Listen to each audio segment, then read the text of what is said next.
Hello welcome to engineers platform. Hello आज का मेरा टॉपिक और इम्पोर्टेंट है जनरेटर अल्टरनेटर, है ना।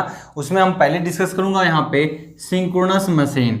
सिंक्रोनस मशीन क्या होता है, तो सिंक्रोनस मोटर भी होगा और सिंक्रोनस जनरेटर होगा। लेकिन हमेशा की तरह हम किसी चीज़ को डिस्कस करते हैं तो सबसे पहले उसके इंट्रोडक्शन की हम चर्चा करते हैं, और इंट्रोडक्शन से पहले हम उसको पहले देखेंगे कि एक्चुअली में ये होता कैसा है। तो मैं पहले विजुअलाइज करता हूँ आपको। तो आपके स्क्रीन पे देखिए कि सिंक्रोनस कितना भयानक होता है।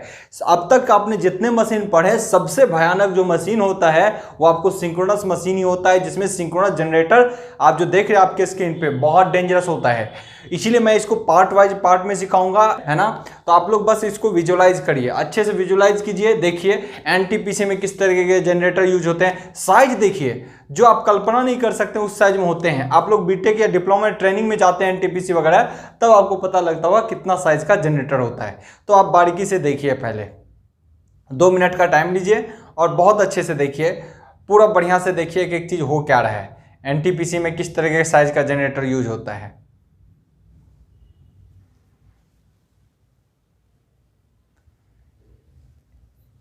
इस टाइप के जनरेटर का उपयोग NTPC, nuclear power plant, hydro power plant में हर जगह होता है। बस बारीकी से आपको देखना है।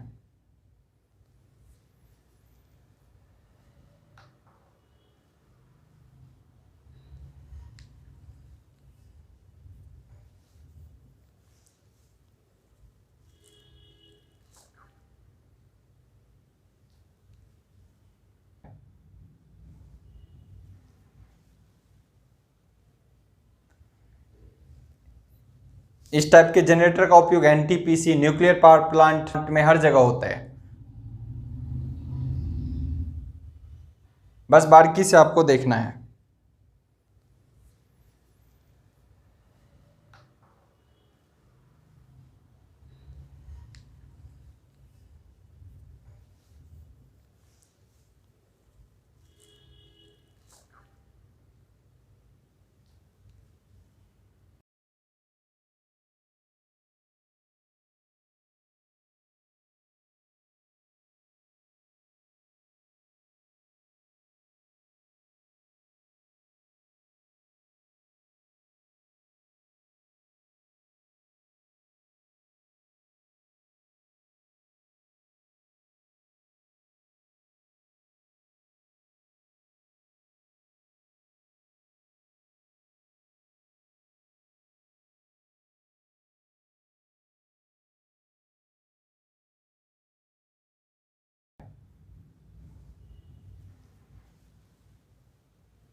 इस टाइप के जनरेटर का उपयोग NTPC, nuclear power plant, hydro power plant में हर जगह होता है।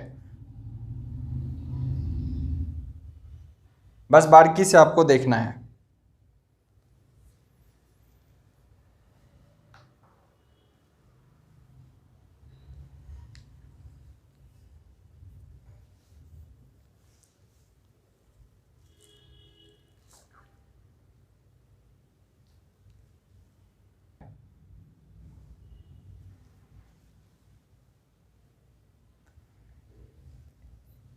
इस टाइप के जनरेटर का उपयोग NTPC, nuclear power plant, hydro power plant में हर जगह होता है। बस बारीकी से आपको देखना है।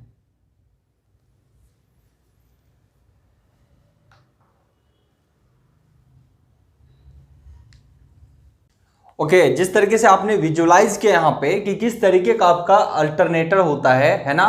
तो यहाँ पे अल्टरनेटर की बात मैंने किया, अभी जो जितने देखे हो आपने वो अल्टरनेटर है। क्यों? क्योंकि आपके क्वेश्चंस एग्जाम में मोस्टली अल्टरनेटर से ही पूछा जाता है, यानी सिंक्रोनस जनरेटर। मोटर इतना इफेक्टिव नहीं होता, इतना यूज नहीं होता, क्योंकि इसके लिए एक्सिलरी मशीन की जरूरत होती है। तो सिंक्रोनस मोटर का एप्लीकेशन कम से कम होता है। जब हम बात करें सिंक्रोनस जनरेटर का तो हम इसी को स्टडी करेंगे और बहुत ज़्यादा स्टडी करेंगे।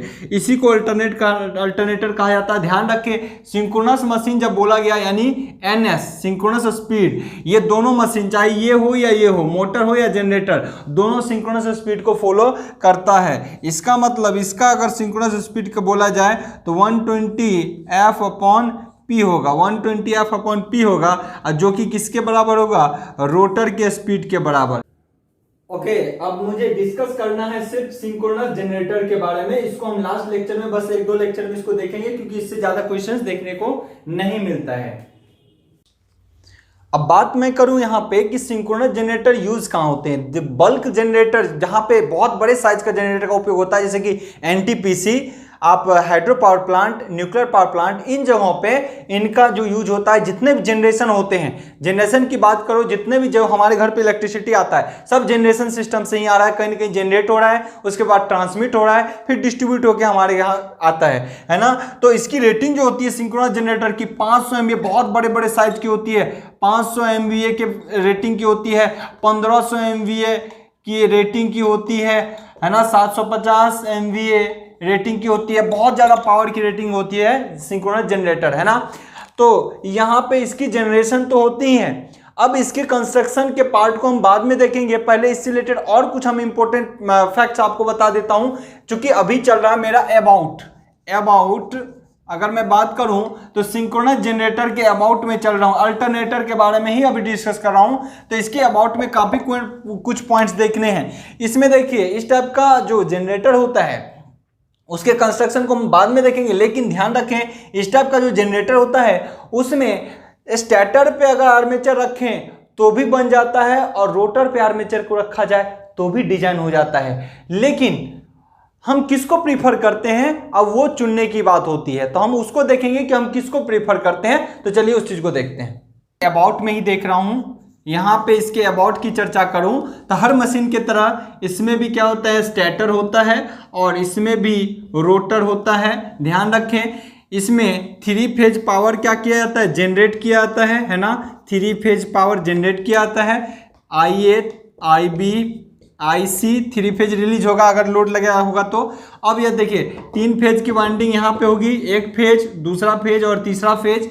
अब समझिएगा, यहाँ पे रोटर पे भी वाइंडिंग होता है, यहाँ पे रोटर पे भी वाइंडिंग होता है। और बड़ी बात है कि इसमें डीसी सप्लाई दिया जाता है, रोटर पे यहाँ पे डीसी सप्लाई दिया था। अब देखिए डीसी सप्लाई जो है मशीन के अंदर तो नहीं देंगे ना डीसी, तो क्या होगा, हमारा सिस्टम ही कोलैप्स कर जाएगा। हम इसको सप्लाई यहाँ नहीं दिखाते हैं, हम ऐसे तो दिखा देते हैं, लेकिन इसके कनेक्शन क्या होता है अगर देखिएगा तो यहाँ से इसके वायर को ले जाते हैं बाहर ले जाके यहाँ से इसके 2 स्लिप रिंग की मदद से इसको बाहर निकाला जाता है, और यहाँ जो है बैटरी की मदद से या फिर जनरेटर के मदद से इसको सप्लाई दिया जाता है, ठीक है ना, ताकि ये भी बल जाए पोल, N पोल और S पोल। तो यहाँ पे पोल बनाना तो जरूरी है। मशीन हमेशा 2 वाइंडिंग होंगे तभी आपका कोई भी मोटर या जनरेटर बनता है। तो एक वाइंडिंग यहाँ पे और दूसरा स्टेटर की वाइंडिंग है ही, ठीक है ना। अगर ये वाइंडिंग है, मान लीजिए ये एक वाइंडिंग, ये इसकी दूसरी वाइंडिंग, ये 3 फेज की वाइंडिंग, ऐसा वाइंडिंग है। उसके बाद रोटर पे एक वाइंडिंग हो गया, और रोटर में अपने को सप्लाई देते हैं, या तो डीसी देंगे और अथवा हम यहाँ पे क्या अप्लाई करते हैं, जनरेटर। और इस तरीके से इसके रोटेशन से हमको मिल जाता है 3 फेज पावर। यहाँ पे 3 फेज पावर। ये अबाउट है, शॉर्ट इंट्रोडक्शन है जो मैं अबाउट की रिगार्डिंग बता रहा हूं। पूरे अभी कंस्ट्रक्शन एक एक चीज करके बताऊंगा। इसमें भी रोटर के 2 टाइप होते, जैसे इंडक्शन में हमारा 2 टाइप होता था, इसमें भी 2 टाइप होंगे, लेकिन इसके टाइप अलग होंगे, ठीक है ना। यहां तो ये चीज इसके रिगार्डिंग हो गए आपके पास। इस मशीन के अंदर या तो जनरेटर अप्लाई किए जाते हैं या फिर आपका बैटरी अप्लाई किया जाता है। लेकिन मोस्ट ऑफ द केस चूंकि सिंक्रोनस जनरेटर बहुत हैवी होता है तो हम अलग से एक जनरेटर ही उपयोग करते हैं। अब सोचो इस मशीन को जनरेटर बनाने के एक अलग से जनरेटर का उपयोग करते हैं, जो कि इसके तुलना में इसका साइज तो बहुत कम छोटा ही रह जाएगा, क्योंकि इसकी साइज अगर देखोगे ना तो 10-10 फीट 20-20 फीट चौड़ाई। ये सब मशीन अगर एक बार रन करता है तो 50 फीट तक की दूरी पे जाने से डरोगे, इतने हैवी मशीन होते हैं। अब सोचो, तो इसीलिए उसका जनरेटर तो इसके लिए कुछ होता ही नहीं। इसका एक्साइटर बहुत छोटा साइज में होता है, इसके तुलना में होता है ये भी बड़ा, पर इसके तुलना में कुछ भी नहीं होता। इसको एक्साइटेशन देना पड़ता है ताकि पोल का निर्माण हो। तो कैसा जनरेटर होता है, ध्यान रखें, डीसी जनरेटर। डीसी जनरेटर रखा जाता है सिंक्रोनस जनरेटर के अंदर। ऑलरेडी एक डीसी जनरेटर रखा जाता है, इसको एक्साइटर बोला जाता है। अब नेक्स्ट मैं यहाँ पे देखना चाहूंगा कि कई बार ये भी होता है कि क्यों आर्मेचर वाइंडिंग स्टेटर पे ही, आर्मेचर वाइंडिंग स्टेटर पे ही और field winding field winding rotor पर। ऐसा क्यों होता है, ये इंट्रोडक्शन पार्ट में जब हम एक बार इस चीजों को आपको बढ़िया से बता देता हूं, उसके बाद हम कंस्ट्रक्शन पार्ट पे जाएंगे, जो कि बहुत ही बेहतरीन रहेगा सीखने के लिहाज से। ओके, नेक्स्ट हमारे पास क्वेश्चन ये है कि क्यों सिंक्रोनस जनरेटर के अंदर आर्मेचर वाइंडिंग को हमेशा स्टेटर पे रखा जाता है जबकि फील्ड वाइंडिंग को रोटर पे। तो हम इसके बारे में चर्चा करते हैं। देखिए, फील्ड वाइंडिंग है, आर्मेचर वाइंडिंग, सबसे पहले शुरू से ही पढ़ाते आया हूं। आर्मेचर वाइंडिंग क्या होता है और फील्ड वाइंडिंग क्या होता है। आर्मेचर वाइंडिंग वो होता है जिसमें मैक्सिमम करंट कैरी किया जाता है, जिसमें वोल्टेज इंड्यूस्ड होता है और हम आगे डिलीवर करते हैं। और फील्ड वाइंडिंग कौन सा होता है, वो फील्ड वाइंडिंग जिसमें वो वाइंडिंग होते हैं जिसके द्वारा पोल क्रिएट किए जाते हैं और वो किसी कंडक्टर को कट करता है, किसी कंडक्टर को कट करता है। तो जो पोल क्रिएट करता है यानी चुंबकीय गुण उत्पन्न करता है, उसको हम बोलते हैं फील्ड वाइंडिंग। और जो आर्मेचर जिसमें करंट उत्पन्न होता है, जिसमें वोल्टेज इंड्यूस्ड होता है और उसको हम रिसीव करते हैं, दैट इज आर्मेचर वाइंडिंग। अब यहां पे मैं बात करूं कि क्यों, यहां पे क्वेश्चन है why armature winding always on stator and field winding is always on rotor. क्यों ऐसा किया था, हमने दोनों कंस्ट्रक्शन लिया है। एक बार आर्मेचर वाइंडिंग को हमने रोटर पे भी रख के देखा कि क्या इससे फर्क पड़ता है। आर्मेचर वाइंडिंग को हमने यहां रख दिया और फील्ड वाइंडिंग को सप्लाई मैं यहां दे रहा हूं। फील्ड वाइंडिंग को बाहर से डीसी देना है, चलिए फील्ड वाइंडिंग को मैंने यहां से सप्लाई दे दिया। मान लीजिए एक क्रॉस है, एक डॉट है ना, यहां से डीसी दिया। तो जब कोई वाइंडिंग ऐसे बना होगा, तो वाइंडिंग जब ऐसे बनता है तो चुंबकीय फील्ड ऐसे चलता है। देखिए मैग्नेटिक फील्ड कैसे चलता है, ऐसे, यानी कोई कंडक्टर अगर ऐसे बना है, ऐसे वाइंडिंग किया गया है फील्ड वाइंडिंग, तो मैग्नेट ऐसे बना होगा, है ना। तो अगर मैं बोलूं यहाँ पे क्रॉस दे दिया, मैं इधर क्रॉस दिया इधर, इसका मतलब फ्लक्स का डायरेक्शन ये, तो फ्लक्स का डायरेक्शन ये, इसका मतलब एन यहाँ बना होगा, एस यहाँ बना होगा, तभी तो एन टू एस फ्लक्स जाएगा, है ना। इसका मतलब देखिए, क्योंकि यहाँ डॉट लिया, यहाँ क्रॉस लिया, तो वाइंडिंग ऐसे किया गया होगा। फील्ड वाइंडिंग की बात कर रहा हूँ सिर्फ। अगर स्टेटर पे हमने फील्ड वाइंडिंग कर दिया, ये हमारा क्या है, स्टेटर, है ना, ये है रोटर, समझिएगा बारीकी से। हमने इस पे वाइंडिंग कर दिया तो क्या होगा, अब वाइंडिंग किया तो फ्लक्स का डायरेक्शन ये फ्लक्स का डायरेक्शन कब होगा, जब इधर एन रहा होगा, इधर एस रहा होगा। अब फ्लक्स का डायरेक्शन ये है और इसको रोटर को घुमाएंगे। जनरेटर में क्या करते हैं, रोटर को घुमाते हैं। अब ये कट करेगा इसका कंडक्टर, तो इस पे डेवलप होगा ईएमएफ। क्या डेवलप होगा, ईएमएफ। अब समझिए, जब ईएमएफ डेवलप होगा तो इसको निकालने में भी दिक्कत होगी। इतना हैवी करंट को, घूमता हुआ हैवी करंट है, तो इसके लिए स्लिप रिंग चाहिए, 1 2 3 न्यूट्रल। अगर स्टार वाइंडिंग होगा, स्टार कनेक्शन, तो न्यूट्रल भी और 4 होनी चाहिए।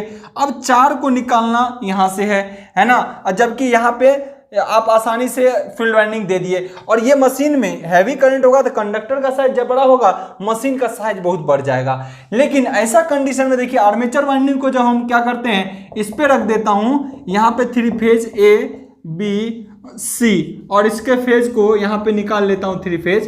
तो क्या होता है समझिए, फील्ड वाइंडिंग तो अपने को यहां से देना है रोटर के सहारे, यहां से, है ना।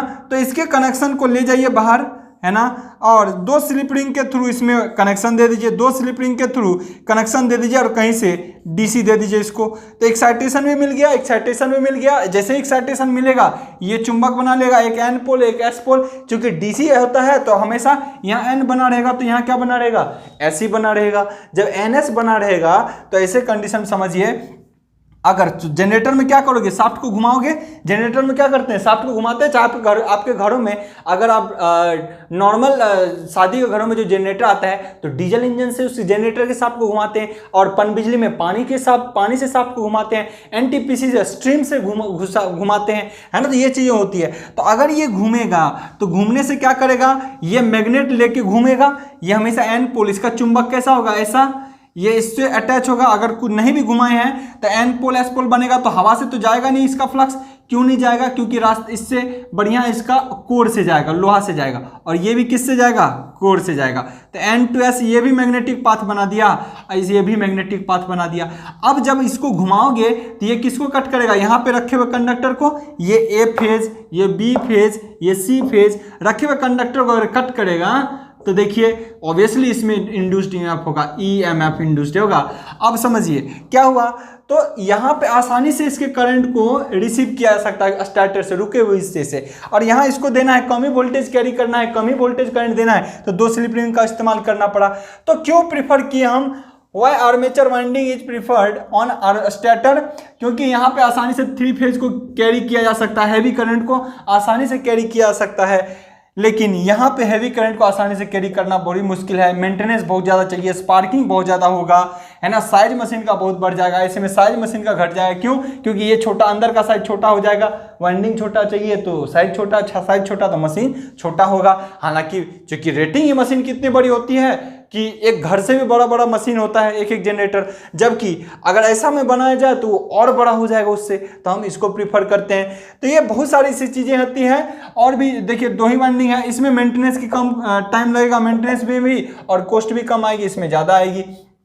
ये ज़्यादा स्टेबल है, ये स्टेबल कम है। उसके बाद ये हाई स्पीड से जब इसको घुमाया जाएगा तो इसके वाइंडिंग फॉल आउट होने की चांसेस होंगे, वाइंडिंग डैमेज होने के चांसेस होंगे। इसमें हाई स्पीड से अगर घुमाएंगे भी तो चूंकि बहुत कम टर्न है तो इसको काफ़ी स्ट्रॉन्ग बना सकते हैं, मैकेनिकल स्ट्रेंथ बहुत बढ़िया से प्रोवाइड करा सकते हैं। इसीलिए हमेशा प्रीफर कर किया जाता है क्या, आर्मेचर वाइंडिंग। आर्मेचर वाइंडिंग हमेशा कहाँ पे, स्टेटर पे, ये ध्यान रहे, आपको एग्जाम में भी क्वेश्चन पूछता है। और फील्ड वाइंडिंग, ये जिससे पोल बनाते हैं, फील्ड वाइंडिंग हमेशा किस पे प्रीफर किया जाता है, वो रोटर पे प्रीफर किया जाता है। तो ये कुछ बेसिक फैक्ट्स थे अबाउट सिंक्रोनस जनरेटर, है ना। बाकी हम टर्न को कंस्ट्रक्शन वाले को नेक्स्ट वीडियो में देखेंगे ही, लेकिन आपको कुछ एनिमेशन में से देखना आपको कि किस तरीके से मशीन होता है। आपने पहले भी देख लिया, इस बार भी देख लीजिए, लेकिन ध्यान रहे ऐप पे आपको बहुत बढ़िया से आपको और भी वीडियो दिया जाएगा जिसको से आप और क्लियरिटी से कर सकते हैं। क्योंकि इंट्रोडक्शन का क्लास हम यूट्यूब पे प्रोवाइड कर देते हैं, तो वहाँ पे कॉपीराइट स्ट्राइक करने के कारण हम ज़्यादा एनिमेशन यहाँ पे आपको नहीं समझा पाते हैं। तो चलिए आगे आज की क्लास हम कंस्ट्रक्शन देखेंगे जो हमारे लिए बहुत इंपॉर्टेंट होगा। आज के लिए इतना ही। Good luck, have a nice day.